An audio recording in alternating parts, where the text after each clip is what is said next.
Join us in Ethiopia next March 2025, and this is going to be an iconic trip that you don't want to miss, a trip of a lifetime. We're going to be visiting Addis Ababa, Gondor, Lalibela. You'll have a chance to taste the amazing Ethiopian food. You'll also have a chance to visit the Rastafarian community. You'll get the history, you'll get the fashion, you have an opportunity to shop. It's going to be a trip, an experience of a lifetime. So make sure you sign up to join us in Ethiopia, March 2025.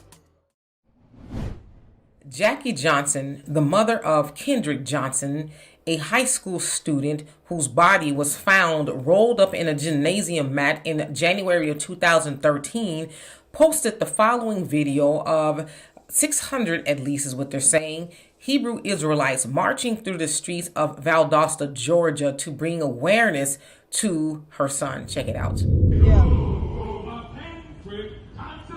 Kendrick Johnson, let the people know. Let the people know. I-U-I-T. We about to fix. We about. So as you saw there, they showed a mighty force in letting the authorities know that we have not forgot and we are still seeking justice.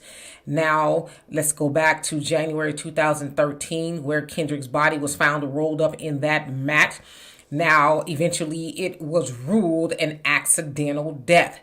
Now, they're saying that another student said, oh, well, Kendrick and we shared tennis shoes. And so in order to exchange the shoes, sometimes we would place the tennis shoes, I guess, by those mats that sounds like it was stacked pretty high.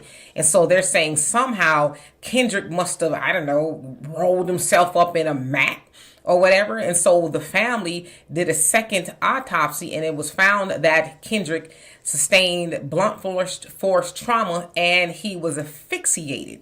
Okay, now that doesn't sound like that was accidental, especially getting rolled up in that mat. Okay, now how do you do that? Do you fall and, I don't know, asphyxiate yourself and then roll up in a mat? That seems impossible to do.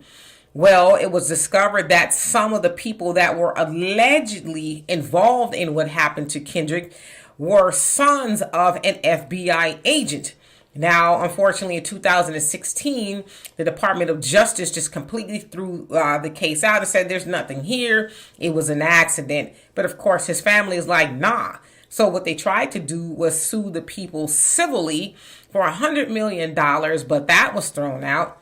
And then a judge ruled that they must pay almost $300,000 in legal fees for the defense, which is crazy, right? And so I'm glad that the Hebrew Israelites there in Valdosta, Georgia, took to the streets to let everybody know, hey, we haven't forgot. This kid didn't do this to himself. And the fact that two of the people allegedly involved belonged to an FBI agent, they were his sons, yeah, that would make you raise an eyebrow. So let's not forget about Kendrick Johnson, because essentially we have. And, you know, Biden, if you're listening, you know, you said you had black people's back. Maybe you can ask the Department of Justice or Kamala, maybe, I don't know, you can knock on their door and say, hey, there was a case in Valdosta, Georgia that was just thrown out and ruled an accident. You know, when it doesn't seem like it was an accident, can we reopen this? I don't know if that's something they could do. Reopen it and take a look at it, like do a deep dive analysis to find out what happened to Kendrick. Because if you ask me, and I wasn't there, so this is an alleged unprofessional opinion, I think something, of course, happened to him, and it was an accident. I think somebody did that to him.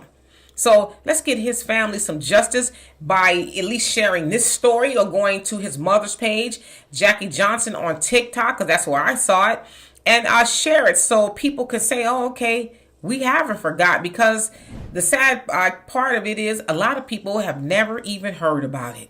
So anyway, y'all tell me what you think of that. And for more insightful commentary, please subscribe to this channel and my channel, The Demetra Kaye Show, here on YouTube.